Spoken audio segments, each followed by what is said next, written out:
আল্লাহ রাব্বুল ইজ্জা ওয়াল জালালের দরবারে শুকরিয়া জ্ঞাপন করছি যে আল্লাহ তাআলা আমাদেরকে পবিত্র মাহে রমাদানে এসে পৌঁছার সুযোগ করে দিয়েছেন এবং আজকের ইফতার পূর্ববর্তী রমাদান অ্যান্ড কোরআন রিফ্লেকশন প্রোগ্রামে উপস্থিত হওয়ার সুযোগ করে দিয়েছেন। আমরা সবাই পড়ছি কালিমাত শুকর আলহামদুলিল্লাহ। আল্লাহর শুকরিয়া জ্ঞাপনের পাশাপাশি আমি আজকের প্রোগ্রামের অর্গানাইজার বাংলাদেশ মুসলিম কমিউনিটি মালয়েশিয়াকে ধন্যবাদ জানাতে চাই। এরকম চমৎকার একটি রমাদানুল মুবারকে কোরআনিক একটি প্রোগ্রামের আয়োজন করবার জন্য আমরা দোয়া করছি আল্লাহ তাআলা যেন এই কমিউনিটিকে ইসলামের জন্য কবুল করে এবং আমাদের যে ভাইরা নিরলস পরিশ্রম করে এই প্রোগ্রামগুলো আয়োজন করছে আল্লাহ তাআলা এই পরিশ্রম, এই ডেডিকেশন, এফোর্ট যেন তাদের নাজাতের ওসিলা বানায়। সম্মানিত শুধু আমরা সবাই জানি এই মাসটির এত বরকতের কারণ হচ্ছে এটি কোরআন নাজিলের মাস। শাহরু রমাদান আল্লাযী উনজিলা ফীহিল কুরআন হুদাল লিন-নাস ওয়া বাইয়িনাতিন মিনাল হুদা ওয়াল ফুরকান। রমাদান এমন মাস যে মাসে আল্লাহ তাআলা কোরআন নাজিল করেছে। তো বেসিক্যালি এই মাসের মূল মর্যাদা কোরআনের কারণে। সাইয়েদনা জিবরিল আলাইহিস সালাম কোরআন নিয়ে এসেছেন, উনি শ্রেষ্ঠ ফেরেশতা হয়েছেন। আল্লাহর হাবিব সাল্লাল্লাহু আলাইহি ওয়াসাল্লামের উপর কোরআন নাজিল হয়েছে, ফলে উনি শ্রেষ্ঠ নবী হয়েছেন। রমাদানে কোরআন নাজিল হয়েছে, ফলে রমাদান শ্রেষ্ঠ মাস হয়েছে। কদরের রাতে কোরআন নাজিল হয়েছে, ফলে কদর শ্রেষ্ঠ রাত হয়েছে। আমরাও যারা কোরআনের সাথে সুসম্পর্ক গড়ে তুলব, কোরআনের সাথে অ্যাটাচমেন্ট বাড়াবো, আমাদেরকেও শ্রেষ্ঠত্বের মর্যাদায় আল্লাহ তাআলা আসীন করবেন ইনশাআল্লাহ বিইذنিল্লাহ। তো আজকের প্রোগ্রামের আমার ফার্স্ট অ্যান্ড ফরমোস্ট রিমাইন্ডার হচ্ছে কোরআন নাজিলের মাসে আমরা যেন বেশি বেশি কোরআনের সাথে নিজেদের সম্পর্ককে নবায়ন করি এবং মজবুত করি। কার কিরকম কোরআনের সাথে সম্পর্ক আপনি নিজেই জানেন। প্রতিদিন কত পৃষ্ঠা কোরআন তেলাওয়াত করেন, কোরআনের অর্থ পড়েন, কোরআনের তাফসির পড়েন কিংবা শোনেন, আপনি নিজেই জানেন। সো নিজে নিজে যেন একটু নিজেকে যেন কাঠগড়ায় দাঁড় করাই এবং নিজেকে যেন জিজ্ঞেস করে যে আমার সাথে কোরআনের সম্পর্ক কতটুকু মজবুত। যদি ঘাটতি থাকে, গ্যাপ থাকে, এটা যেন আমরা মেক আপ করি, ফুলফিল করি এই বরকতময় মাসে। আপনারা খেয়াল করে থাকবেন যে শুরুতেই আমি সূরা ওয়াদ-দুহা ওয়াল-লাইলি ইযা সাজার কয়েকটি আয়াত তেলাওয়াত করেছি। তো আজকে আমরা এই সূরাটির সংক্ষিপ্ত তাফসির পেশ করব ইনশাআল্লাহ বিইذنিল্লাহ। যে মজলিসে কোরআনের তাফসির হয়, আল্লাহর কালামের ব্যাখ্যা উপস্থাপন করা হয়, প্রেজেন্টেশন করা হয়, এর চেয়ে শ্রেষ্ঠ মজলিস কি পৃথিবীতে আর হতে পারে? আমরা পৃথিবীর সবচেয়ে শ্রেষ্ঠতম একটি মজলিসে এখন বসে আছি। প্রিয় ভাই এবং বোনেরা, আমরা সূরা দোহার তাফসির শুনবো। এই সূরাটা মুখস্থ আছে না অনেকের? কোরআনের যে সমস্ত সূরা আমাদের অনেকেরই মুখস্থ, তার মধ্যে এটা অন্যতম একটা সূরা। এবং দেখবেন যে ইমাম সাহেবরা প্রায় এই সূরা তেলাওয়াত করে। যে সমস্ত সূরা দিয়ে প্রায় নামাজ পড়া হয়, এর মধ্যে অন্যতম একটা সূরা হচ্ছে সূরাতুদ দোহা। মুআয ইবনে জাবাল রাদিয়াল্লাহু তাআলা আনহুকে আল্লাহ রাসূল সাল্লাল্লাহু আলাইহি ওয়াসাল্লাম একটা এলাকার ইমাম বানিয়ে পাঠিয়েছিলেন। ওই এলাকার মুসল্লিরা ছিলেন, লোকজন ছিলেন শ্রমজীবী, কাজ করে খেত। সারাদিন ওট দিয়ে পানি সেচ করে খেজুর গাছে পানি দিত, খেজুরের চাষাবাদ করত, সারাদিন কষ্ট করে নামাজে যে জয়েন করত। তো উনি মাগরিবের নামাজে সূরা ফাতিহার পরে সূরা বাকারা তেলাওয়াত শুরু করলেন। সূরা বাকারা কোরআনের সবচেয়ে ছোট সূরা না? 286টা আয়াত, মানে সবচেয়ে বড় সূরা।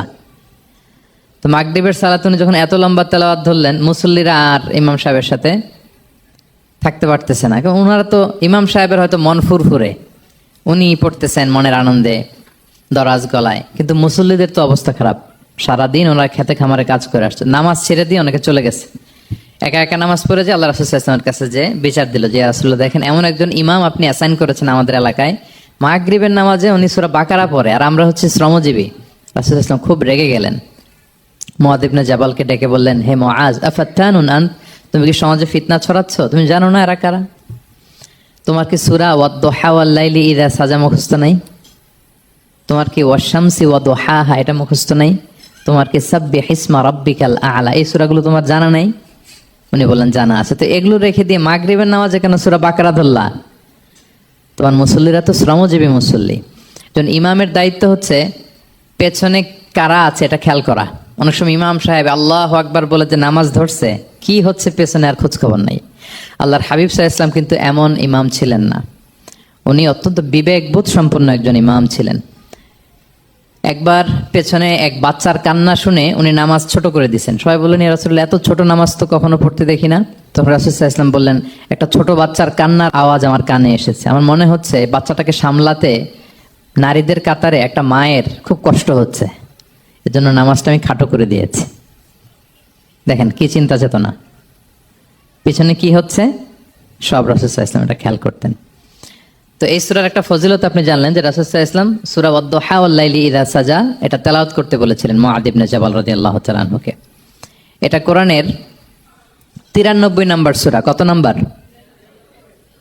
এটা মাক্কি সূরা, আর নাজিলের ধারাবাহিকতা অনুযায়ী এটা 11তম সূরা।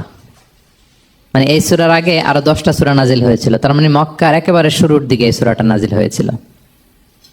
আপনারা জানেন যে এবছর আমার একটা বই এসেছে এক নজরে কোরআন নামে, সেখানে আমি প্রত্যেকটা সূরার সার সংক্ষেপ নিয়ে সংক্ষেপে, খুব সংক্ষেপে, কখনো যদি সুযোগ হয় আপনারা দেখবেন যে প্রত্যেকটা সূরা 5 পৃষ্ঠার মধ্যে আমরা নিয়ে আসার চেষ্টা করেছি। সেখানে এগুলো পাবেন, সূরাটা কয় নাম্বার, নাজিলের ধারাবাহিকতা কখন, তারপর কোরআন শরীফের মধ্যে কখন, এটার ফজিলত কি, এটার সেন্ট্রাল থিম কি, মেজর থিম কি, কজ এন্ড ইফেক্ট কি, সব কেস স্টাডি থেকে শুরু করে রিফ্লেকশন সব আমরা সেখানে উল্লেখ করেছি। তো এই সূরাটা শুরুর দিকে, একেবারে শুরুর দিকে নাজিল হয়েছে। তার আগে মাত্র 10টি সূরা নাজিল হয়েছে। তো নাজিল হতে হতে 10টা সূরা যখন নাজিল হলো, এরপর অনেক দিন রাসূল সাল্লাল্লাহু আলাইহি ওয়াসাল্লামের কাছে কোনো সূরা নাজিল হয় না। কয়দিন নাজিল হয় না? কোনো বর্ণনায় 15 দিন, কোনো বর্ণনায় 1 মাস, কোনো বর্ণনায় 2 মাস, কোনো বর্ণনায় 6 মাস, টানা 6 মাসের গ্যাপ ওহী নাজিল হয় না। আল্লাহর হাবিব সাল্লাল্লাহু আলাইহি ওয়াসাল্লাম তিনি ওহী মিস করতে শুরু করলেন, যে ঘটনা কি, কোরআন নাজিল হচ্ছে না কেন, হঠাৎ এত গ্যাপ কেন?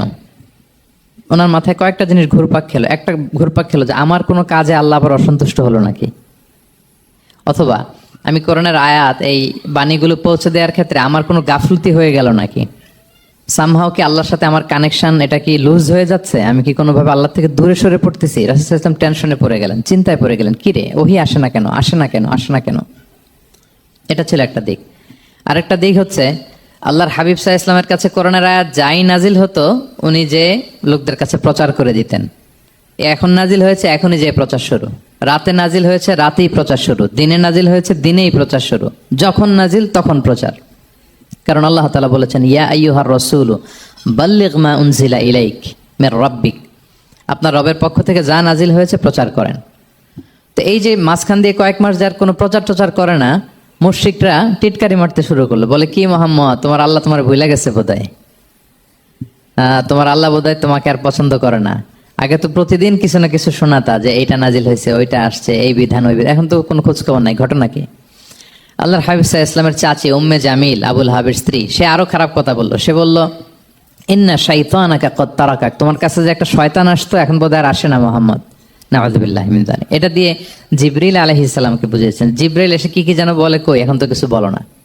তো রাসূল বলবে কি করে, কারণ তিনি তো মন গড়া কিছু বলতেন না। আল্লাহর হাবিব সাল্লাল্লাহু আলাইহি ওয়াসাল্লাম মনে যা ইচ্ছা হয় মন গড়া কখনো কিছু বলেছেন? আওয়াজ করে বলেন, মন গড়া বলতেন তিনি? ওয়ামা ইয়ানতিকু আনিল হাওয়া ইন হুয়া ইল্লা ওয়াহয়ু ইউহা, আল্লাহর ওহী আসলে সেটা শোনাতেন। তো ওহীও আসে না, উনি শোনাতেও পারে না, ওহীও নাই, উনি শোনাতেও পারে না। এই যে একটা কষ্টকর মুহূর্ত রাসূল সাল্লাল্লাহু আলাইহি ওয়াসাল্লামের, কিরে মাসের পর মাস চলে গেল ওহী আসতেছে না কেন, আমার কি কোনো ভুল হচ্ছে নাকি, আল্লাহকে আমাকে অপছন্দ করলেন? রাসূল সাল্লাল্লাহু আলাইহি ওয়াসাল্লাম যখন এরকম দুশ্চিন্তিত, পেরেশান, অ্যাংজাইটিতে পড়ে গেলেন, ভারাক্রান্ত, ঠিক তখন রাসূল সাল্লাল্লাহু আলাইহি ওয়াসাল্লামকে সান্ত্বনা দেওয়ার জন্য এই সূরাটা আল্লাহ নাজিল করেছেন। সান্ত্বনা দেওয়ার জন্য এই সূরাটা বেশ আশা জাগানিয়া সূরা, মোটিভেশনাল সূরা, ইন্সপিরেশনাল সূরা। আপনার মন খারাপ হলে আপনি এই সূরাটা পড়বেন, এই সূরাটা, এবং এটার পরে আরেকটা সূরা আছে সূরাতু আলাম নাশরাহ, আপনার মন ভালো হয়ে যাবে। এটাকে দি অ্যান্টি ডিপ্রেসেন্ট সূরা বলে, মানে ডিপ্রেশন কাটায় ফেলে। আমাদের এরকম অনেক সময় হয় না যে হতাশ, দেয়ালে পিঠ ঠেকে গেছে, কোনো বের হওয়ার রাস্তা নাই, কই যাব, কোথাও সফলতা নাই, সবাই আমাকে ভুল বুঝতেছে, এরকম মাঝে মাঝে হয় না? আমাদের সবার লাইফে আপস এন্ড ডাউনস আছে। আপনি যখন ভারাক্রান্ত হবেন, কষ্টে থাকবেন, এই সূরাটা পড়বেন, দেখবেন যে আপনার ডিপ্রেশন দূর হয়ে গেছে। তো আল্লাহর হাবিব সাল্লাল্লাহু আলাইহি ওয়াসাল্লাম যখন এরকম ভারাক্রান্ত ছিলেন, চিন্তিত ছিলেন, তখন আল্লাহর হাবিব সাল্লাল্লাহু আলাইহি ওয়াসাল্লামকে চিন্তামুক্ত করবার জন্য আল্লাহ তাআলা এই চমৎকার সূরাটি নাজিল করেছেন। আল্লাহ নাজিল করলেন, আউযু বিল্লাহি মিনাশ শাইতানির রাজিম, বিসমিল্লাহির রহমানির রহিম, ওয়াদ-দুহা ওয়াল লাইলি ইযা সাজা মা ওয়াদ্দাআকা রাব্বুকা ওয়া মা ক্বালা ওয়ালাল আখিরাতু খায়রুল লাকা মিনাল উলা ওয়ালা সাওফা ইউতিকা রাব্বুকা ফাতারদা। আল্লাহ তাআলা বললেন ওয়াদ্দুহা, আলোর শপথ। আমি একবার সরল বঙ্গানুবাদ করি, তারপরে আমি তাফসিরে ঢুকছি। ওয়াদ্দুহা, আলোর শপথ। ওয়াল্লাইলি ইযা সাজা, রাতের শপথ যখন রাত নিঝুম নিস্তব্ধ হয়। মা ওয়াদ্দাআকা রাব্বুকা ওয়া মা ক্বালা, নবী হে, আপনার রব আপনার উপর অসন্তুষ্টও হয় নাই, আপনাকে ছেড়েও যায় নাই, আপনার রব আপনার সাথেই আছে। আলহামদুলিল্লাহ। ফিল করবেন যে আল্লাহ আমার সাথে আছে। সবসময় এটা ফিল করতে হবে যে আল্লাহ তাআলা আমার সাথে আছেন, তিনি আমাকে ভুলে যান নাই, ছেড়ে যান নাই। আরে তার রহমত ছাড়া তো একটা শ্বাস নেওয়া তো আমার সম্ভব না, ঠিক কিনা বলেন? আল্লাহর রহমত ছাড়া একটি সেকেন্ড এই পৃথিবীতে সার্ভাইভ করা কি আমাদের পক্ষে সম্ভব না? ওয়ালাল আখিরাতু খায়রুল লাকা মিনাল উলা, নবী হে, আপনার পরবর্তী সময় পূর্ববর্তী সময়ের চেয়ে অনেক ভালো হবে ইনশাআল্লাহ। মানে good days are coming in your life, ভালো সময় আসতেছে। ওয়ালা সাওফা ইউতিকা রাব্বুকা ফাতারদা, আর আপনার রব আপনাকে এত দিবেন আপনি খুশি হয়ে যাবেন। আপনার রব আপনাকে এত দিবেন আপনি নিয়ে কুলাতে পারবেন না। আলাম ইয়াজিদিকা ইয়াতীমান ফাআওয়া, নবী আপনি কি ইয়াতীম ছিলেন না? তিনি কি আপনাকে আশ্রয় দেননি? ওয়া ওয়াজাদাকা দাল্লান ফাহাদা, আপনি পথ খুঁজতেছিলেন, আল্লাহ আপনাকে পথ দেখিয়েছেন। ওয়া ওয়াজাদাকা আইলান ফাআগনা, আপনি নিঃস্ব রিক্ত হস্ত ছিলেন, আল্লাহ তাআলা আপনাকে ধনী বানিয়েছেন। ফাআম্মাল ইয়াতীমা ফালা তাকহার, খবরদার এতিমের সাথে কখনো কঠোর হবেন না। ওয়া আম্মা সাইলা ফালা তানহার, ফরিয়াদি যে সোয়াল করে হাত পাতে তাকে ধমক দিয়ে তাড়িয়ে দিবেন না। ওয়া আম্মা বিনি'মাতি রাব্বিকা ফাহাদ্দিস, আর আপনার রবের যে নেয়ামত আপনার প্রতি এটার বর্ণনা করুন। সুবহানাল্লাহ। এই হচ্ছে সরল অনুবাদ সূরাতুদ দুহার। এবার আসুন আমরা এটার তাফসিরে ঢুকি। আল্লাহ তাআলা প্রথমে দুইটা শপথ করলেন, কসম করলেন, দুইটা ওথ। আমরা যদি সংক্ষেপে ভাগ করি তাহলে 11 আয়াত বিশিষ্ট এই সূরাতে প্রথম 2 আয়াতে দুইটা শপথ আছে, তারপরের 3টা আয়াতে রাসূল সাল্লাল্লাহু আলাইহি ওয়াসাল্লামকে 3টা কনফার্মেশন দেওয়া হয়েছে, সুসংবাদ দেওয়া হয়েছে। এরপরের 3টা আয়াতে আল্লাহর হাবিব সাল্লাল্লাহু আলাইহি ওয়াসাল্লামের অতীতে আল্লাহ কি নেয়ামত দিয়েছেন সেটার একটা রিমাইন্ডার দেওয়া হয়েছে। আর সবশেষে 3টা ওয়ার্ক প্ল্যান দেওয়া হয়েছে, কর্মসূচি, সেগমেন্ট। আপনি এক নজরে কোরআন এগুলো পাবেন, এরকম সেগমেন্ট আকারে আমরা ভাগ করেছি। আই রিপিট, আমি আবারও বলছি, সূরা দোহার 11 আয়াত বিশিষ্ট এই সূরার প্রথম 2 আয়াতে 2টি শপথ, তারপরের 3 আয়াতে 3টি সুসংবাদ, তারপরের 3 আয়াতে অতীতে যে রাসূলকে নেয়ামত দেওয়া হয়েছিল সেটা স্মরণ করিয়ে দেওয়া, আর শেষ 3 আয়াতে 3টা ওয়ার্ক প্ল্যান, কর্মসূচি, রাসূল সাল্লাল্লাহু আলাইহি ওয়াসাল্লাম কি করবেন। ক্লিয়ার হয়ে গেছে না সূরাটা? আসুন এবার তাফসিরে ঢুকি। আল্লাহ তাআলা বললেন ওয়াদ-দোহা, নবী আলোর শপথ। আলো, দোহা মানে আলো। আমার সাথে আওয়াজ করে বলুন, দোহা মানে কি? আলো, সকালের আলো, প্রভাতের সূর্য কিরণ।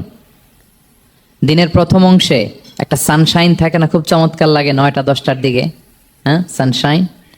এই সকালের সানশাইনটাকে আরবিতে বলে দোহা। এই জন্য এই সময় আল্লাহর হাবিব সাল্লাল্লাহু আলাইহি ওয়াসাল্লাম নামাজ পড়তেন, এটাকে বলে সলাতুদ দোহা, মানে দোহার নামাজ। এটাকে বলে সলাতুদ দোহা, দোহার নামাজ। তো দেখেন রাসূল সাল্লাল্লাহু আলাইহি ওয়াসাল্লামের মন ভালো করবার জন্য প্রথমে আল্লাহর ওয়ার্ডিংটা দেখেন, আল্লাহ তাআলা কেমন চমৎকার শব্দ চয়েস করেন। প্রথমে আল্লাহ বললেন আলো। আলো বললেই তো মনটা ভালো হয়ে যায়, কি বলেন? এই আলো মানে আশার আলো, সম্ভাবনার আলো, প্রশান্তির আলো। ওয়াদ-দোহা, আলোর শপথ। মানে নবী আপনি হতাশ হবেন না, হাল ছাড়বেন না, ভরসা রাখুন। আপনি ঘর থেকে বের হন, দেখুন কি চমৎকার আলো। It's a beautiful day out there, জান, হোয়াট এ নাইস সানশাইন। কি চমৎকার উজ্জ্বল প্রভাতের সূর্য কিরণ, এত চমৎকার জলজলে সানশাইনিং এনভায়রনমেন্টে আপনার মন খারাপ হয় কি করে? ওয়াদ-দোহা, দোহার শপথ মানে প্রভাতের সূর্য কিরণের শপথ। আবার বললেন ওয়াল্লাইলি ইযা সাজা, রাতের শপথ যখন সে রাত নিঝুম হয়, গভীর হয়, নিস্তব্ধ হয়। 2টা শপথ, আলোর শপথ আর রাতের অন্ধকারের শপথ। আলোর শপথ বলে বেসিকলি আল্লাহ তাআলা ওহির আগমনকে বুঝিয়েছেন, আর রাতের শপথ বলে আল্লাহ তাআলা বেসিকলি ওহির অনুপস্থিতিকে বুঝিয়েছেন। মানে রাত দিন দুইটাই যেমনি লাগে, আল্লাহ তাআলা বোঝাতে চাইলেন নবী আপনি টেনশন করবেন না, আমি উইথ ইউ, আমি আপনার সাথে আছি। ওহি আসা না আসা দুইটাই গুরুত্বপূর্ণ। রেগুলার যদি ওহি আসে এটা রিসিভ করতে আপনার কষ্ট হয়ে যাবে। আল্লাহর পক্ষ থেকে আসমানি কিতাবের যে ওহি, এটা সাধারণ কোনো কথা না। ইন্না সানুলকি আলাইকা কওলান সাকিলা, এটা খুব ভারী, হেভি ওয়েট। এটা পাহাড়ে নাজিল করলে, লাউ আনজালনা হাযাল কুরআনা আলা জাবাল লারাআইতাহু খাশিআম মুতাসাদ্দিআম মিন খাশিয়াতিল্লাহ, এটা মাউন্ট এভারেস্টের উপর নাজিল করলে পাহাড় ভেঙে খান খান হয়ে যেত। শীতের রাতে কোরআন নাজিল হলে রাসূল সাল্লাল্লাহু আলাইহি ওয়াসাল্লাম ঘেমে একাকার হয়ে যেতেন, কপাল বেয়ে টপ টপ করে ঘাম পড়তে ওহী রিসিভ করতে যেয়ে। তিনি ওটের উপরে করে মরুভূমিতে চড়ছেন, ওহী নাজিল হলে ওটের বুক মাটিতে মিশে যেত। এক সাহাবার মাথায় পায়ের মধ্যে মাথা রেখে রাসূল সাল্লাল্লাহু আলাইহি ওয়াসাল্লাম শুয়েছিলেন, তখন ওহী নাজিল হলো। সাহাবা বলছেন, ওহীর ভারে মনে হচ্ছে যে আমার পায়ের হাড্ডিটাই ফেটে যাবে। তার মানে এটা খুব ভারী বাণী, খুবই ভারী, এটা সাধারণ কোনো কালাম না। তো এই যে রাসূল সাল্লাল্লাহু আলাইহি ওয়াসাল্লামের কাছে যে ওহী নাজিল হচ্ছিল, এটা যদি রেগুলার নাজিল হয়, এটা রিসিভ করা রাসূল সাল্লাল্লাহু আলাইহি ওয়াসাল্লামের জন্য সহজ হবে না, কঠিন হয়ে যাবে। রেগুলার ওহী নাজিল হলে এটার যে পাওয়ার, প্রেশার, রাসূল সাল্লাল্লাহু আলাইহি ওয়াসাল্লামের স্নায়ু এটা বরদাস্ত করতে পারবে না। তো আল্লাহ বোঝাতে চাইলেন, নবী, আমি কাফির রাজা বলে আপনাকে আমি ভুলে গেছি, কখনো না, নেভার এভার। বরং আপনার যাতে একটু রেস্ট হয়, আরাম হয়, আপনাকে একটু কমফোর্ট দেওয়ার জন্য আমি সাময়িকভাবে ইচ্ছে করে ওহীটা বন্ধ রেখেছি। সুবহানাল্লাহ পড়বেন না? আপনার যাতে একটু কমফোর্ট হয়, আপনার যেন একটু আরাম হয়, ওহী রিসিভ করে করে যেন আপনি অভ্যস্ত হতে পারেন, এজন্য আমি ইচ্ছা করে আপনাকে একটু আরাম দেওয়ার জন্য ওহী বন্ধ রেখেছি। সারাদিন যদি, মানে দিনের 24 ঘন্টায় যদি সূর্য থাকে, ভাল লাগবে? আচ্ছা বলেন, 6 মাস টানা সূর্য ভাল লাগবে আপনার? রোদের গরমে আমরা অস্থির হয়ে যাব। তো 12 ঘন্টা সূর্যের আলোর পরে যেমনি রাতের দরকার আছে, আল্লাহ বোঝাতে চাইলেন ওহী নাজিল হওয়ার পাশাপাশি মাঝে মাঝে ওহী ব্রেক দেওয়ার দরকার আছে, ওহী বন্ধ থাকার দরকার আছে। ফলে আপনি হ্যাবিচুয়েটেড হবেন, ওহী রিসিভ করা না করা এটা আপনার জন্য ইজি হয়ে যাবে। যখন আপনি আপনার জন্য ওকে হয়ে যাবে, তখন আমি লাগাতার ওহী নাজিল করব। তাহলে ওরা যে বলে আমি আপনাকে ভুলে গিয়েছি, না, আমি আপনাকে ভুলি নাই, বরং আপনার আরামের জন্য খানিকটা সময় আপনাকে বিশ্রামের সুযোগ করে দেওয়ার জন্য আমি আল্লাহ ওহী বন্ধ রেখেছি। সুবহানাল্লাহ। তার মানে আল্লাহ তাআলা নবীকে ভুলেন নাই বা নবী সাল্লাল্লাহু আলাইহি ওয়াসাল্লামের উপর অসন্তুষ্ট হন নাই, ইচ্ছে করে আল্লাহ তাআলা কিছুদিন ওহী বন্ধ রেখেছেন। প্রতিদিন সূর্য থাকলে যেমনি ভাল লাগে না, মানে 24 ঘন্টা, এজন্য 12 ঘন্টা সূর্য দিয়ে আল্লাহ 12 ঘন্টা রাত দিয়েছেন, আমাদের আরামের, বিশ্রামের, ঘুমের আয়োজন করেছেন। ঠিক তেমনি রেগুলার ওহী রিসিভ করলে রাসূল সাল্লাল্লাহু আলাইহি ওয়াসাল্লামের জন্য কষ্ট হয়ে যাবে, এজন্য ইচ্ছে করে আল্লাহ গ্যাপ দিয়েছেন। আল্লাহর হাবিব সাল্লাল্লাহু আলাইহি ওয়াসাল্লামের উপর আল্লাহ অসন্তুষ্ট হননি। এটাই আল্লাহ তাআলা বললেন যে ওয়াদ-দুহা ওয়াল-লাইলি ইযা সাজা, প্রভাতের সূর্য কিরণের শপথ, রাতের নিঝুম নিস্তব্ধ পরিবেশের শপথ। মা ওয়াদ্দাআকা রাব্বুকা ওয়া মা ক্বালা, আপনার রব আপনারে ভুলেও যায় নাই, আপনারে ছেড়েও যায় নাই, আপনার উপর নাখোশও হয় নাই। সুবহানাল্লাহ। আপনার রব আপনার সাথেই আছে, এটা সবসময় ফিল করবেন যে আমার রব আমার সাথে আছে। এটা ফিল করলে আপনার মধ্যে যে সাহস আসবে, আপনি কল্পনাই করতে পারবেন না যে এত এনার্জি আপনার ভিতরে আসলো কি করে। আপনারা খেয়াল করেছেন, বছর খানিক আগে ভারতবর্ষের আমাদের এক বোনের সামনে কিছু সন্ত্রাসী, ওরা জয় শ্রীরাম জয় শ্রীরাম বলতেছিল, মনে আছে? কিন্তু আমার ওই বোন মুস্কান কি বলছিল বলেন তো? তার এক আল্লাহু আকবারে from north to south, from east to west, the entire globe প্রকম্পিত হয়েছে। আমরা সবাই পড়েছি আল্লাহু আকবার, সবাই আমরা কি পড়েছি? আল্লাহু আকবার। কারণ সে ফিল করেছে যে আল্লাহ আমার সাথে আছে। মনকে তুমি বুঝিয়ে বলো আল্লাহ আছেন আমার সাথে, এটা ফিল করতে হবে। আল্লাহর হাবিব সাল্লাল্লাহু আলাইহি ওয়াসাল্লামকে আল্লাহ তাআলা এইটাই অ্যাসিওরেন্স দিলেন, কনফার্মেশন দিলেন যে মা ওয়াদ্দাআকা রাব্বুকা ওয়া মা ক্বালা, আপনার রব আপনাকে ভুলে যায় নাই, আপনার রব আপনার প্রতি অসন্তুষ্ট হয় নাই। আমি ইচ্ছা করে ওহীটা বন্ধ রেখেছি যাতে আপনার আরাম হয়। সুবহানাল্লাহ। আল্লাহর হাবিব সাল্লাল্লাহু আলাইহি ওয়াসাল্লামের প্রতি আল্লাহ তাআলা কতটা টেক কেয়ার করতেন দেখেন। রেগুলার ওহী নাজিল হলে রাসূল সাল্লাল্লাহু আলাইহি ওয়াসাল্লামের কষ্ট হয়ে যাবে, এজন্য তিনি কিছুদিন ওহী বন্ধ রেখে রাসূল সাল্লাল্লাহু আলাইহি ওয়াসাল্লামকে বিশ্রামের ব্যবস্থা করে দিয়েছেন। তাহলে প্রথম 3টা আয়াত ক্লিয়ার না সবার কাছে? আচ্ছা, প্রথম 2টো আয়াতে 2টা শপথ গেল, এরপরে 3টা সুসংবাদ। সুসংবাদের প্রথমটা হলো আমি ভুলিও নাই ছাড়িও নাই, আপনার সাথে আছে। এরপর আল্লাহ বললেন ওয়ালাল আখিরাতু খায়রুল লাকা মিনাল উলা, নবী হে আপনার পরবর্তী সময় পূর্ববর্তী সময়ের চেয়ে ভালো হবে। নিশ্চয়ই আপনার পরবর্তী সময় পূর্ববর্তী সময়ের চেয়ে ভালো হবে। তার মানে গুড ডেইজ আর কামিং, ভালো সময় আপনার জীবনে আসছে, আপনি হতাশ হবেন না, নিরাশ হবেন না। এরপর আল্লাহ তাআলা বললেন ওয়ালা সাউফা ইউতিকা রাব্বুকা ফাতারদা, নবী হ্যাঁ আপনার রব আপনাকে এত দিবে আপনি খুশি হয়ে যাবেন, আপনার রব আপনাকে এত নেয়ামত দান করবে আপনি আপনার রবের প্রতি সন্তুষ্ট হয়ে যাবেন। সুবহানাল্লাহি বিহামদি। এবং তাই হয়েছে। যারা আপনারা সিরাত পড়েছেন, যারা আল্লাহর হাবিব সাল্লাল্লাহু আলাইহি ওয়াসাল্লামের জীবনী নিয়ে ধারণা রাখেন, তারা দেখবেন যে আল্লাহ রাসূল সাল্লাল্লাহু আলাইহি ওয়াসাল্লাম যেখানেই মনে কষ্ট পেয়েছেন, বিষণ্ণ, চিন্তিত, তখনই আল্লাহ তাআলা রাসূল সাল্লাল্লাহু আলাইহি ওয়াসাল্লামের চিন্তা দূর করে রাসূল সাল্লাল্লাহু আলাইহি ওয়াসাল্লামকে সন্তুষ্ট করেছেন। যখনই রাসূল সাল্লাল্লাহু আলাইহি ওয়াসাল্লামের মনে কষ্ট, তিনি চিন্তিত, তখনই আল্লাহ তাআলা ওনাকে হ্যাপি করেছেন। কাইন্ড অফ রাসূলকে হ্যাপি করাই আল্লাহর কাজ, আল্লাহর হাবিব সাল্লাল্লাহু আলাইহি ওয়াসাল্লামকে হ্যাপি করাই আল্লাহ তাআলার কাজ। দেখেন কিভাবে আল্লাহ তাআলা আল্লাহর হাবিব সাল্লাল্লাহু আলাইহি ওয়াসাল্লামকে হ্যাপি করেছেন, একটু খেয়াল করে দেখেন। মক্কাতে যখন খুব জটিল অবস্থা, দাওয়াতি কাজ চালিয়ে নেওয়াটা রাসূল সাল্লাল্লাহু আলাইহি ওয়াসাল্লামের জন্য কষ্ট হয়ে যাচ্ছে, নমুসলিম সাহাবাদের উপর অত্যাচার, তখন আল্লাহর হাবিব সাল্লাল্লাহু আলাইহি ওয়াসাল্লাম দেখলেন যে এই মক্কার দুজনের একজনকে আমার চাই। তাদের একজন যদি ইসলামের ছায়াতলে আসে তাহলে ইসলামের পাল্লাটা ভারী হয়।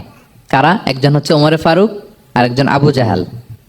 দুজনের একজন তখন ইসলাম ধর্ম গ্রহণ করে নাই। তো রাসূল সাল্লাল্লাহু আলাইহি ওয়াসাল্লাম কেঁদে কেঁদে আল্লাহর কাছে ফরিয়াদ জানালেন, আল্লাহুম্মা আইজ্জাল ইসলামা বিআহাব্বি হাযাইন আর-রাজুলাইনি ইনদাক। আল্লাহ, আমি কাউকে স্পেসিফিক তোমার কাছে চাই না, শুধু এটাই বলি, দুইজন লোকের নাম বলবো, এই দুইজন লোকের মধ্যে থেকে যাকে তোমার পছন্দ হয় তাকে তুমি ইসলামের ছায়াতলে এনে ইসলামকে শক্তিশালী করো। এক হচ্ছে আবু জাহাল, আরেক হচ্ছে ওমরে ফারুক। এই দোয়াটা তিনি করতে লাগলেন, আর খুব চিন্তিত, দুজনের কেউই মুসলমান হয় না। একদিন হঠাৎ সাহাবারা বললেন, ইয়া রাসূলুল্লাহ, আল্লাহর হাবিব সাল্লাল্লাহু আলাইহি ওয়াসাল্লাম তখন দারুল আরকামের ভেতরে বসা। সাহাবারা বললেন, ইয়া রাসূলুল্লাহ, আপনি এখান থেকে সরে যান, কারণ ওমরে ফারুক নাঙ্গা তলোয়ার নিয়ে আসতেছে আপনাকে হত্যা করবার জন্য। তো আল্লাহ রাসূল সাল্লাল্লাহু আলাইহি ওয়াসাল্লাম বললেন যে তোমরা সরে যাও, আমার মনে হচ্ছে ওই যে চোখের পানি ছেড়ে আমি দোয়া করেছি, ওই দোয়া আজকে কবুল হতে শুরু করেছে, তোমরা সরো। ঠিকই ওমরে ফারুক রাদিয়াল্লাহু তাআলা আনহু আসলেন, এসে তিনি তলোয়ার রেখে দিয়ে বললেন, আশহাদু আল্লা ইলাহা ইল্লাল্লাহ ওয়া আশহাদু আন্না মুহাম্মাদান আবদুহু ওয়া রাসূলুহু। আমি সাক্ষ্য দিচ্ছি আল্লাহ ছাড়া কোনো ইলাহ নেই এবং আপনি আল্লাহর প্রেরিত বান্দা এবং রাসূল। এই দৃশ্য দেখে রাসূল সাল্লাল্লাহু আলাইহি ওয়াসাল্লাম খুশি হয়ে গেলেন। ওয়ালা সাউফা ইউতিকা রাব্বুকা ফাতারদা। আল্লাহ বলেছিলেন যে নবী হে, আপনাকে এত দিব, আপনার রব আপনাকে এত নেয়ামত দিবে, আপনি শুধু খুশিই হবেন, সন্তুষ্ট হবেন আমার প্রতি। এই যে রাসূল সাল্লাল্লাহু আলাইহি ওয়াসাল্লামের দোয়া কবুল করে আল্লাহ তাআলা ওমরে ফারুককে ইসলামের ছায়াতলে এনে ইসলামকে শক্তিশালী করলেন, ফাতারদা, রাসূল সাল্লাল্লাহু আলাইহি ওয়াসাল্লাম খুশি হয়ে গেলেন। এভাবে প্রতিটা ক্ষেত্রে, মক্কাতে যখন খুব কঠিন অবস্থা, রাসূল সাল্লাল্লাহু আলাইহি ওয়াসাল্লাম তায়েফে চলে গেলেন দাওয়াত দেওয়ার জন্য। নেইবারিং সিটি, আপনারা যে হজ উমরা করেছেন জানেন, মক্কার পাশের সিটি তায়েফ। দাওয়াত দিলেন, দাওয়াত প্রত্যাখ্যান করলো তারা। শুধু তাই না, ফিজিক্যালি হ্যারেস করা হলো আল্লাহর হাবিব সাল্লাল্লাহু আলাইহি সাল্লামকে। রাসূল সাল্লাল্লাহু আলাইহি ওয়াসাল্লামের জামা ধরে, গা ধরে টানা হেঁচড়া করা হলো, পাথর মারা হলো, তিনি রক্তাক্ত হলেন। হামালাতুল জিবাল, পাহাড় রক্ষী ফেরেশতারা বলল, ইয়া রাসূলুল্লাহ, আপনি যদি আদেশ দেন তায়েফের দুই দিকের পাহাড় দিয়ে এমন চাপা দিব, পুরো তায়েফের জনপদ একেবারে ভ্যানিশ হয়ে যাবে। আল্লাহর হাবিব সাল্লাল্লাহু আলাইহি ওয়াসাল্লাম বললেন, না, আমি আশা করি তাদের পরবর্তী নেক্সট জেনারেশনের কেউ না কেউ পড়বে লা ইলাহা ইল্লাল্লাহ মুহাম্মাদুর রাসূলুল্লাহ। তাই হয়েছে। এখন তায়েফে যান, শুধু মসজিদ আর মসজিদ। কি চমৎকার পরিবেশ! তায়েফে গেলে মনেই হবে না আরব দেশ। বৃষ্টি হয় প্রতিদিন, অনেক চাষাবাদ হয়, চমৎকার এলাকা, রাসূল সাল্লাল্লাহু আলাইহি ওয়াসাল্লামের দোয়ার বরকত। তো তায়েফবাসী দাওয়াত প্রত্যাখ্যান করলো। রাসূল সাল্লাল্লাহু আলাইহি ওয়াসাল্লাম গায়ের রক্ত পরিষ্কার করে নাখলা নামক খেজুরের বাগানে যায়েদ রাদিয়াল্লাহু তাআলা আনহুকে ফজরের নামাজ পড়তেছিলেন।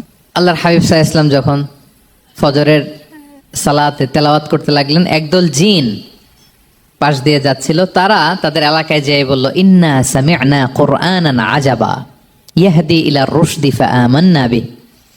জিনেরা আগে আকাশের উপরে উঠে ফেরেশতারা কি বলে চুরি করে শুনে আসতো। হঠাৎ জিনেরা আর উপরে যেতে পারে না, উপরে যেতে চাইলেই ফাআতবাআহু শিহাবুন সাকিব, আগুনের পাথর মারা হয়। ঘটনা কি? সব জিনেরা বৈঠক বসালো। ঘটনা কি? আগে কত তথ্য আগেই জেনে যেতাম, জেনে গণকদেরকে বলতাম, গণকরা আমাদেরকে ধন্যবাদ জানাইতো। তো এখন তো আসমানের সিকিউরিটি এত বেড়ে গেল কেন? কারণ কি? ওই যে শেষ নবী আসার কথা যে মনে হয় চলে আসছে, দেখো তো কোথায় আসছে উনি। খুঁজতে একদল ওই দিন ফজরের সময় আল্লাহর হাবিব সাল্লাল্লাহু আলাইহি ওয়াসাল্লাম রক্তাক্ত হয়ে ফজরের সালাত যখন পড়তেছেন, ওই কোরআন তেলাওয়াত শুনে তারা এলাকায় যেয়ে বলল যে ইন্না সামি'না কুরআনান আজাব, এক আজীব কোরআন শুনে আসছি, ইয়াহদি ইলা রুশদি, এই কোরআন মানুষকে হেদায়েতের পথে নিয়ে যায়। ফাআমান্না বিহি, আমরা ঈমান এনে ফেললাম। সুবহানাল্লাহ পড়েন।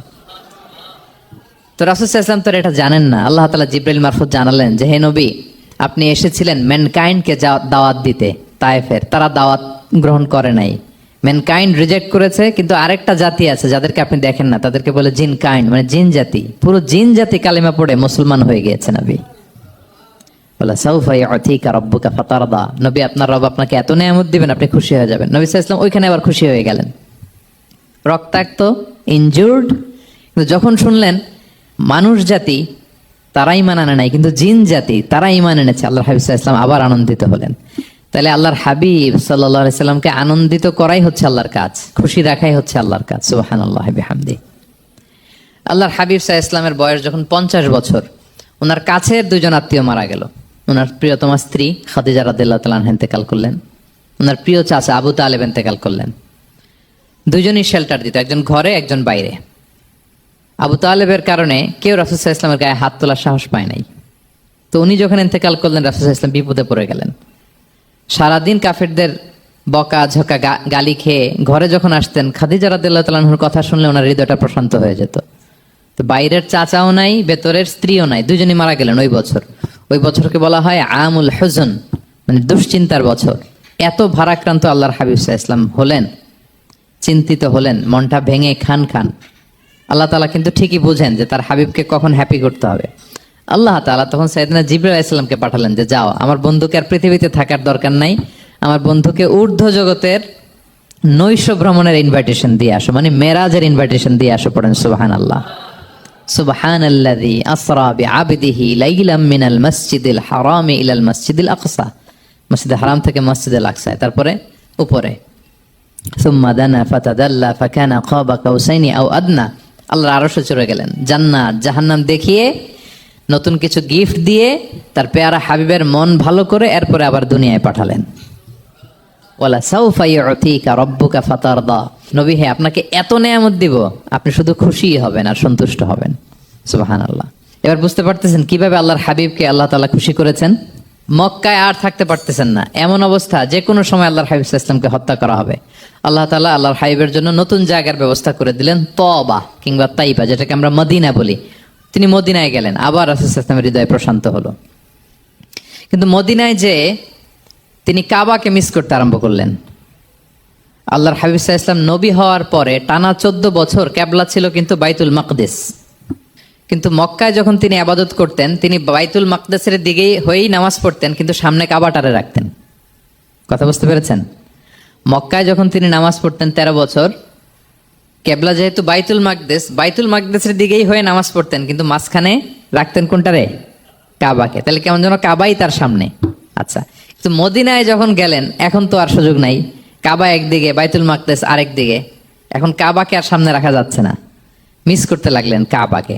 আর প্রত্যেক নামাজের পরে আকাশের দিকে তাকায় থাকেন, ইস আল্লাহ যদি আয়াত নাজিল করে আমার জন্মস্থান যে মক্কা, আমার পূর্বপুরুষ ইব্রাহিম আলাইহিস সালামের যে ওই কাবার দিকে যদি কিবলাটা ঘুরাই দিত, কতই না ভালো হতো। আল্লাহ বলেন যে আপনি যে কদ নারা তাকাল্লুবা ওয়াজহিকা ফিস সামা, নবী আপনি যে আকাশের উপর চেহারা উঠিয়ে মনে মনে কি চান আমি তো বুঝি। আল্লাহর হাবিব সাল্লাল্লাহু আলাইহি ওয়াসাল্লামকে খুশি করার জন্য আল্লাহ আয়াত নাজিল করলেন, ফাওয়াল্লি ওয়াজহাকা শাতরাল মাসজিদিল হারাম। নবী হ্যাঁ, আপনাকে খুশি করার জন্য নতুন বিধান নাজিল করলাম। এখন থেকে, ফ্রম রাইট নাও, আপনি যখনই নামাজ পড়বেন এখন থেকে কাবামুখী হয়ে আপনি সালাত আদায় করবেন। তাহওয়িলুল কিবলা, কিবলা পরিবর্তন হয়ে গেল। সুবহানাল্লাহ বিহামদি। আপনারা মসজিদে নববীর পাশে মদিনাতে একটা মসজিদ দেখবেন, এটাকে বলে মসজিদ যুল কিবলাতাইন। এমন মসজিদ যে মসজিদে এক নামাজে 2 কিবলা শেয়ার করা হয়েছিল। মানে এই আয়াত যখন নাজিল হলো, আল্লাহর হাবিব সাল্লাল্লাহু আলাইহি ওয়াসাল্লামের সাথে একজন নামাজ পড়ে যে ওই মসজিদে যে দেখে কিছু লোক নামাজ পড়তেছে ওই বাইতুল মাকদিসের দিকে হয়ে, কারণ তখন পর্যন্ত ওইটাই কিবলা। তিনি নামাজরত অবস্থায় এদেরকে বললেন যে তোমরা তো জানো না, এই মাত্র আয়াত নাজিল হয়েছে, কিবলা কিন্তু আর ওই দিক নাই, ডাইরেকশন চেঞ্জ, এদিকে হয়ে যাও। তো ইমাম সহ মুসল্লি সব ঘুরে নামাজের মধ্যে ওইদিকে হয়ে গেছে। তাহলে একই নামাজে 2টা কিবলা শেয়ার করা হয়েছে, ফলে তখন থেকে মসজিদের নাম হয়ে গেছে মসজিদ যুল কিবলাতাইন, 2 কিবলাওয়ালা মসজিদ। তাহলে দেখেন, আল্লাহর হাবিব সাল্লাল্লাহু আলাইহি ওয়াসাল্লামকে খুশি করার জন্য আল্লাহ তাআলা কিবলা চেঞ্জ করে দিয়েছে। সুবহানাল্লাহ বলতে পারলেন না? এভাবে যখনই আল্লাহর হাবিব সাল্লাল্লাহু আলাইহি ওয়াসাল্লাম বিষণ্ণ, চিন্তিত, মন খারাপ, ওনার মন ভালো করার দায়িত্ব নিয়েছে কে? জিবরাইল এসে শোনাতে লাগলো, আগের জামানায় কেউ 500 বছর 700 বছর হায়াত পেয়েছে। বনি ইসরাইলের অনেক মুজাহিদ 1000 বছর জেহাদ করেছে। কয় হাজার বছর? জেহাদি করছে 1000 বছর। আমরা হায়াত পাই কয় বছর? আমাদের হায়াত কয় বছর অন অ্যান অ্যাভারেজ? 60-70। আল্লাহর হাবিব সাল্লাল্লাহু আলাইহি ওয়াসাল্লাম এটাই বলেছেন যে আমার উম্মতি মা বাইনা 60 ইলা 70, আমাদের গড় আয়ু 60 থেকে 70। ওয়া আকাল্লুহুম মা ইয়াজুযু যালিক, আর সামান্য অল্প সংখ্যকই মানুষ এটাকে ক্রস করতে পারে। এই কথা শুনে যে আগের উম্মত 1000 বছর জেহাদ করছে, এটা শুনে রাসূল সাল্লাল্লাহু আলাইহি ওয়াসাল্লাম আবার কাঁদতে আরম্ভ করলেন, হায় রে আমার গুনাহগার উম্মতের কি হবে, আমার উম্মত তো 60-70 শেষ, আমার উম্মতের কি হবে। আবার চিন্তিত, আবার কান্নাকাটি। তখন আল্লাহ তাআলা নাজিল করলেন, ইন্না আনজালনাহু ফি লাইলাতিল কদর ওমা আদরাকা মা লাইলাতুল কদর লাইলাতুল কদরি খায়রুম মিন আলফি শাহর। নবী আপনি কাঁদবেন না, ওদেরকে হায়াত দিছি বেশি, কদর দেই নাই। আপনার উম্মতকে হায়াত কম দিছি, কিন্তু আপনার উম্মতের জন্য আমি লাইলাতুল কদর রেখে দিয়েছি। এক কদরের রাতে ইবাদত করলে খায়রুম মিন আলফি শাহর, 1000 মাস ইবাদত করলে যে পরিমাণ সওয়াব, অতটুকু না, খায়ের, এর চেয়ে বেশি সওয়াব আল্লাহ তাআলা আপনার উম্মতের আমলনামায় দিয়ে দিবেন। আবার আল্লাহর হাবিব সাল্লাল্লাহু আলাইহি ওয়াসাল্লাম মন ভালো হয়ে গেল। ওয়ালা সাউফা ইউতিকা রাব্বুকা, সবাই বলেন ওয়ালা সাউফা ইউতিকা রাব্বুকা ফাতারদা। নবী হে এত দিব, আপনি শুধু হ্যাপি হবেন, হ্যাপি। এরপরে বদরের যুদ্ধে বিজয় দান করলেন, মক্কা বিজয় দান করলেন, তাবুক যুদ্ধে বিজয় দান করলেন। সব শেষে জান্নাতে ওনার জন্য স্পেশাল একটা জায়গা থাকবে, ওই জায়গায় কেউ বসতে পারবে না। জায়গাটার নাম মাকামে মাহমুদ। ওয়া মিনাল লাইলি ফাতাহাজ্জাদ বিহি নাফিলাতাল লাকা আসা আন ইয়াবআসাকা রাব্বুকা মাকামাম মাহমুদা। ওই মাকামে মাহমুদের সিংহাসনে আল্লাহর হাবিব সাল্লাল্লাহু আলাইহি ওয়াসাল্লাম বসবেন, ওনার জন্য স্পেশাল, খাস, কেউ এখানে বসতে পারবে না। তার মানে হ্যাপি শুধু দুনিয়াতেই করবে না আল্লাহ তাআলা, আল্লাহর হাবিবকে আখিরাতেও করবে। আল্লাহর হাবিব সাল্লাল্লাহু আলাইহি ওয়াসাল্লামকে কাউসার দেয়া হবে, ইন্না আতাইনা কাল কাউসার। হে নবী আপনাকে কাউসার দিয়েছি, এমন হাউজে কাউসার, যে হাউজে কাউসারের সামনে পান পেয়ালা, যেটা দিয়ে পানি নিয়ে আপনি উম্মতকে খাওয়াবেন, এটার সংখ্যা আকাশের তারা যত বেশি তার চেয়েও বেশি। হাউজে কাউসারের পানি, এটা দুধের চেয়েও সাদা, বরফের চেয়েও ঠান্ডা, মধুর চেয়েও মিষ্টি। এক ঢোক যে খাবে চিরকালের জন্য তার গলা থেকে তৃষ্ণা মিটে যাবে। He will never ever be thirsty again. একবার খাইছে তো শেষ। পেতে চান সেটা আল্লাহর হাবিবের কাছ থেকে? আমরা পেতে চাই কি চাই না বলেন? ইন্না আতাইনা কাল কাউসার। নবী আপনাকে আমি কাউসার দিয়েছি। সব শেষে আল্লাহর হাবিব সাল্লাল্লাহু আলাইহি ওয়াসাল্লাম সুপারিশ করার অনুমতি পাবেন, যেদিন কেউ সুপারিশ করতে পারবে না। সবাই বলবে নফসি নফসি নফসি নফসি, থার থার করে কাঁপবে। এক একজন নবী, ইব্রাহিম আলাইহিস সালাম, ঈসা আলাইহিস সালাম, মূসা আলাইহিস সালাম, থার থার করে কাঁপবে। আর আল্লাহর হাবিব সাল্লাল্লাহু আলাইহি ওয়াসাল্লাম ওই মাকামে মাহমুদে সিংহাসন ফেলে দিয়ে সেজদা শুধু কাঁদতে থাকবে, আর সেজদার মধ্যে বলবে উম্মতি উম্মতি উম্মতি উম্মতি। হে আল্লাহ আপনি আমার গুনাহগার উম্মতকে বাঁচান, আল্লাহ আপনি আমার গুনাহগার উম্মতকে বাঁচান, আল্লাহ আপনি আমার গুনাহগার উম্মতকে বাঁচান। আল্লাহ তাআলা এটা সহ্য করতে না পেরে জিবরাইল আলাইহিস সালামকে বলবেন যে ওয়াসআলহু মা ইউবকিক, জিবরাইল যাও জিজ্ঞেস করো তো আমার বন্ধু এত কাঁদে কেন, কি চায় জিজ্ঞেস করো। তো আল্লাহর হাবিব সাল্লাল্লাহু আলাইহি ওয়াসাল্লাম বলবেন আল্লাহুম্মা উম্মতি উম্মতি, আল্লাহ আমার উম্মতকে বাঁচান, আমার গুনাহগার উম্মতকে বাঁচান। আল্লাহ তাআলা এবার জিবরাইল মারফত বলবেন যে ইযহাব ইলা মুহাম্মদ সাল্লাল্লাহু আলাইহি ওয়াসাল্লাম, যাও মুহাম্মদের কাছে যাও, ওয়াকুল লাহু, তাকে বলো দুনিয়াতে যেমনি কখনো কষ্ট পেতে দেই নাই, বারবার তাকে হ্যাপি করেছি, খুশি করেছি। ওয়া ইন্না সানুরদিকা ফি উম্মাতিকা ওয়ালা নাসুউক, আজকের এই কঠিন দিনেও আমার হাবিবকে আমি কষ্ট দিব না, তার উম্মতের ব্যাপারেও তাকে আমি খুশি করে দেব, তার গুনাহগার উম্মতের ব্যাপারেও আজকে মুহাম্মদ সাল্লাল্লাহু আলাইহি ওয়াসাল্লামকে আমি খুশি করে দেব। আল্লাহর হাবিব সাল্লাল্লাহু আলাইহি ওয়াসাল্লাম তখন সুপারিশ শুরু করবেন। আল্লাহু আকবার, আল্লাহু আকবার। ওয়ালা সাউফা ইউতিকা রাব্বুকা ফাতারদা। নবী হে আপনাকে এত নেয়ামত দিব আপনি নিয়ে কুলাতে পারবেন না।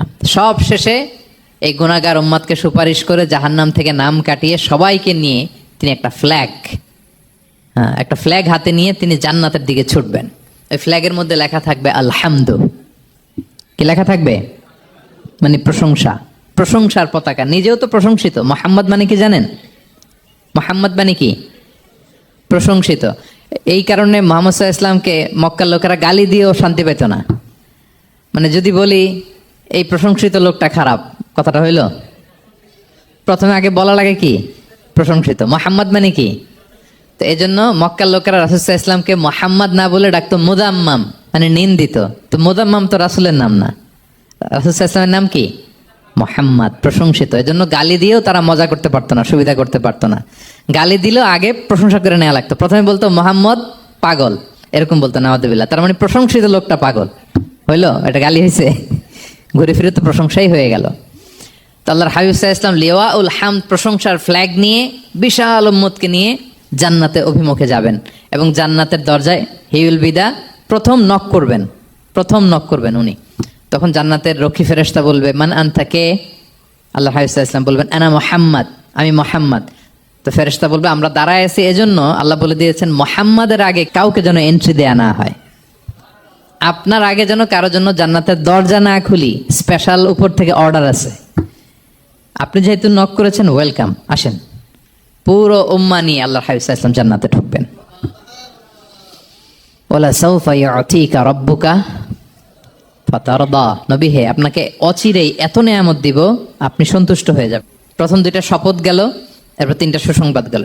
এরপর আল্লাহ তাআলা অতীতে যে নবীর পাশে ছিলেন, অতীতে যে বিভিন্ন নেয়ামত দিয়ে আল্লাহর হাবিব সাল্লাল্লাহু আলাইহি ওয়াসাল্লামকে আল্লাহ তাআলা ধন্য করেছেন, এগুলো রিমাইন্ডার দিচ্ছেন যে নবী আপনি কেন চিন্তিত হন, আমি আগেও ছিলাম আপনার সাথে, এখনো আছি, ভবিষ্যতেও থাকবো।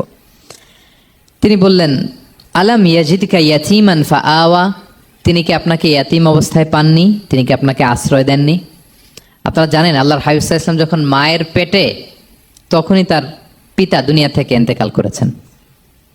মায়ের পেটে তার বয়স হচ্ছে 6 মাস, দুনিয়াতে আসেননি আল্লাহর হাবিব সাল্লাল্লাহু আলাইহি ওয়াসাল্লাম রাহমাতাল লিল আলামিন। মায়ের পেটে থাকা অবস্থায় বাবা হারিয়েছেন, দুনিয়াতে আসলেন 6 বছর বয়সে, তিনি মাকে হারিয়েছেন। কয় বছর বয়সে? 6 বছর। তারপর মায়ের ইন্তেকালের পরে দাদার কাছে, আব্দুল মুত্তালিবের কাছে লালিত পালিত হতে লাগলেন। 8 বছর বয়সে দাদাও ইন্তেকাল করলেন। বাবা চলে গেলেন জন্মের আগে, মা চলে গেলেন 6 বছর, মানে শিশু থাকতে। 8 বছর বয়সে তো শিশু, দাদাও চলে গেলেন।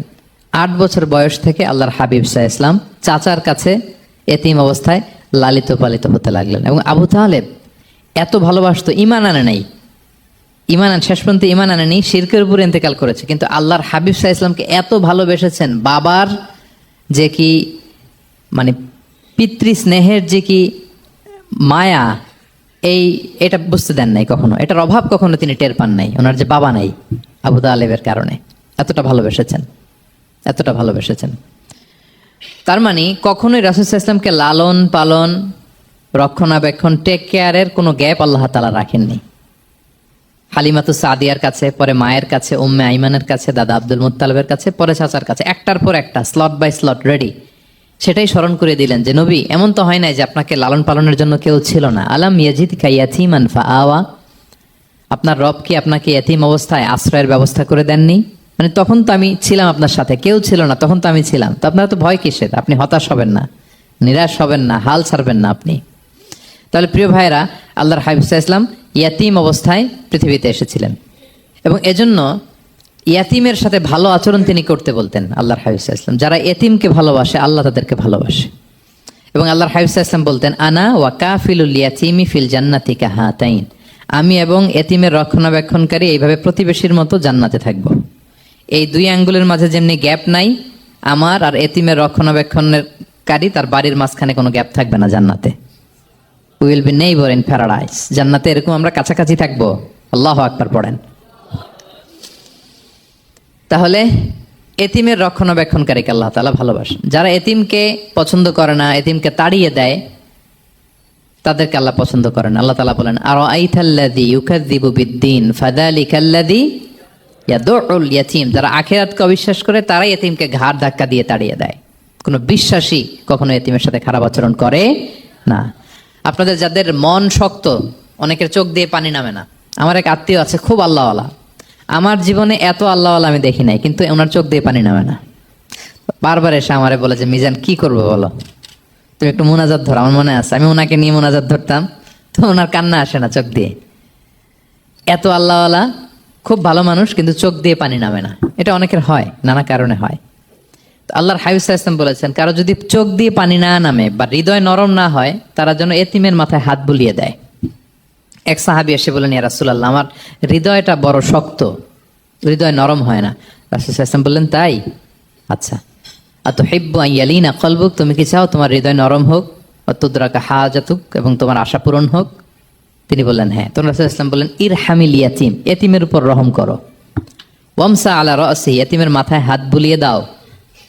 ওয়া আতইমহু মিন তুআমিক, তোমার খাবার এতিমকে খাওয়াও।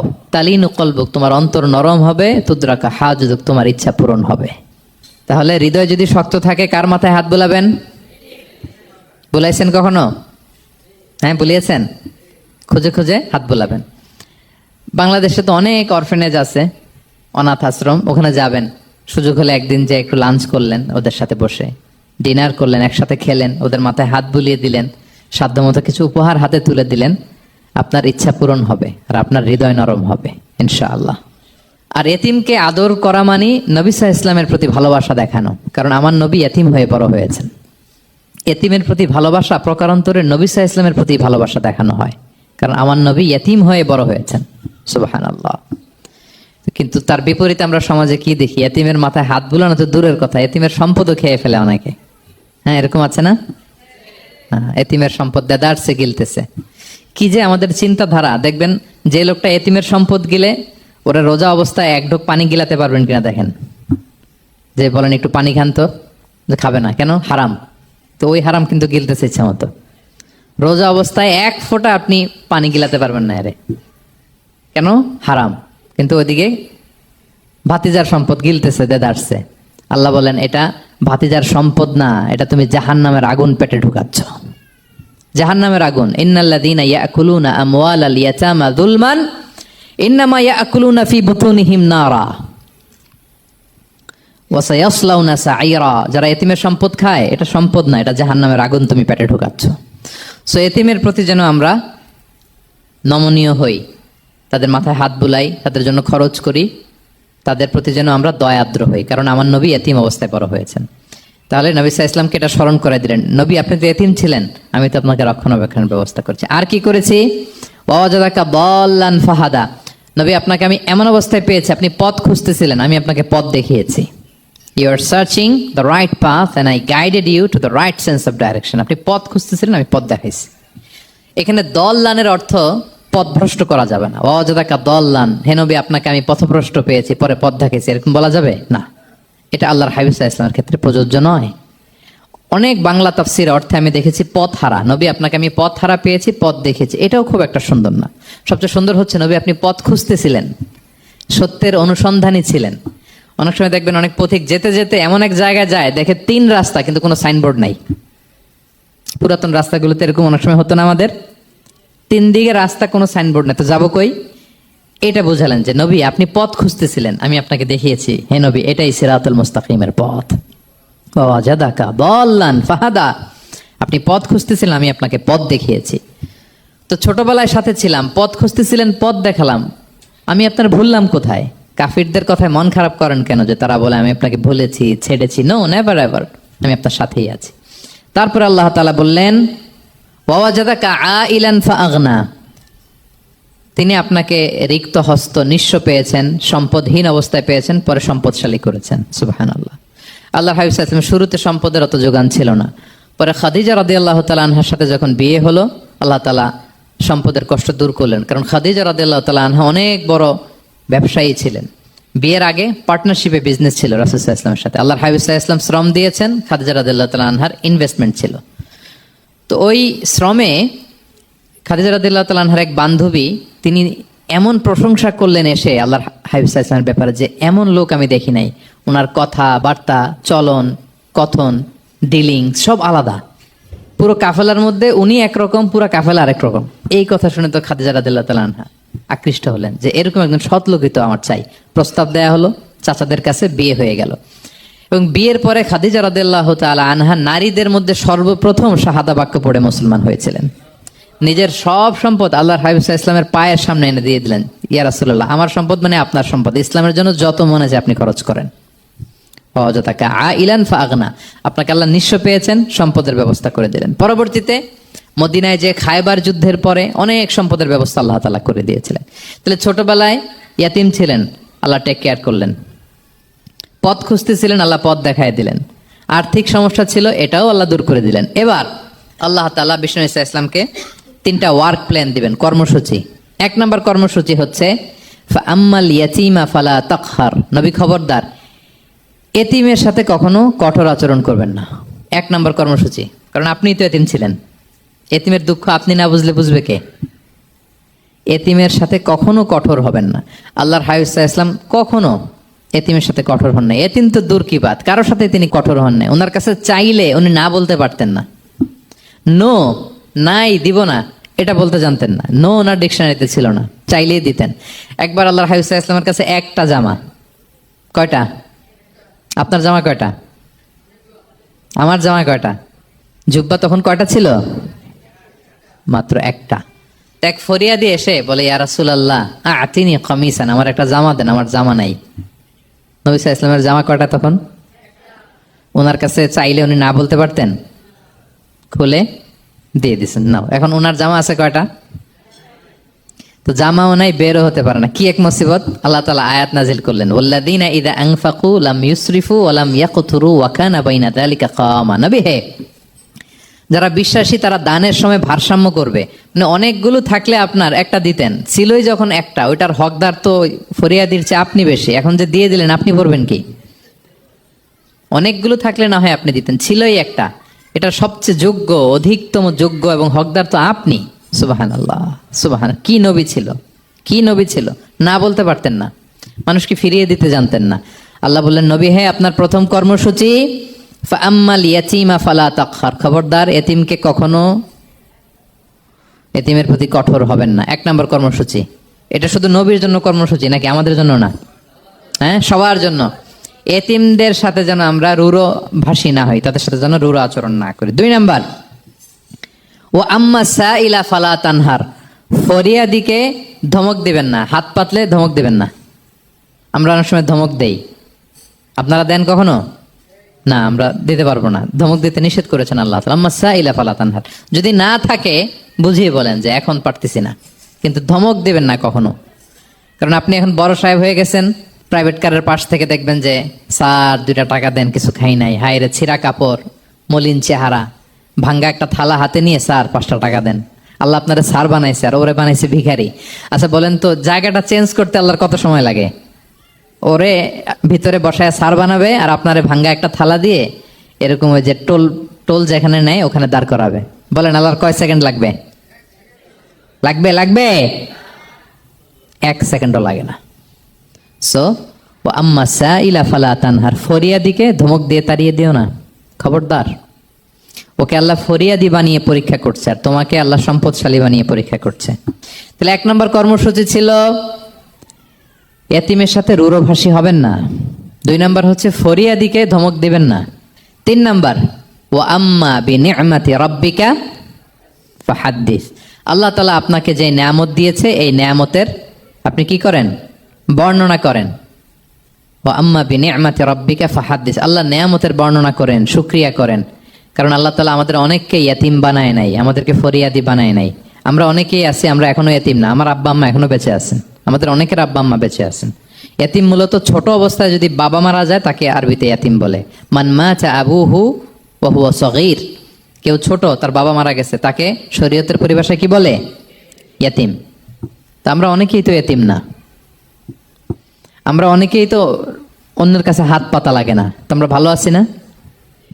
আমাদের দেখবেন যে প্রায় হিসাবটা হচ্ছে আমার কি নাই।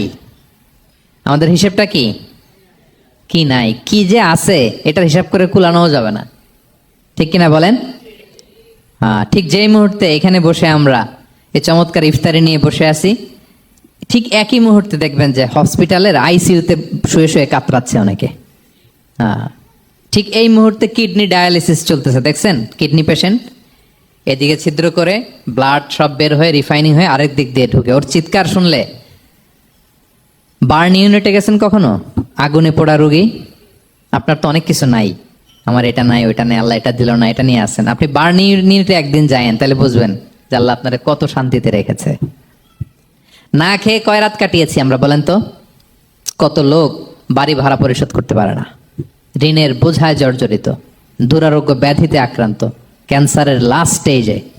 তাদের সাথে একটু দেখা করেন, 4th স্টেজে চলে আসছে ক্যান্সার পেশেন্ট। তার চেহারা, তার খাবার, তার চলাফেরা, কিভাবে তার প্রতিটা সেকেন্ড কাটে, একটু দেখে আসবেন, তাহলে বুঝবেন যে কত আল্লাহর দেয়া নেয়ামতের সাগরে হাবুডুবু খাই আমরা। এজন্য আল্লাহ বলেছেন 3 নম্বর কর্মসূচি হচ্ছে ওয়া আম্মা বিনিআমাতি রাব্বিকা ফাহাদ্দিস, আল্লাহ নেয়ামতের শুকরগুজার হও।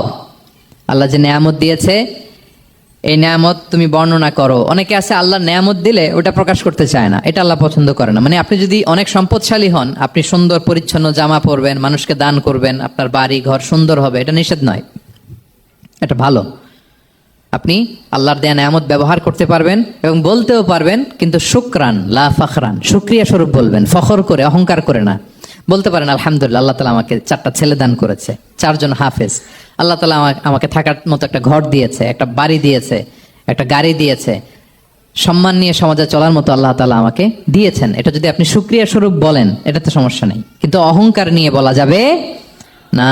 ইন্নাল্লাহ ইউহিব্বু আইয়ারা আসারা নি'মাতিহি আলা আবদিহি, আল্লাহ তাআলা যে নেয়ামত তার বান্দাকে দিল, ওইটার একটা নমুনা দেখতে আল্লাহ পছন্দ করে। আল্লাহ বানাইছে আপনার বিলিয়নিয়ার, আপনি হচ্ছেন ছেঁড়াপাড়া জামা পরে চলেন, হবে?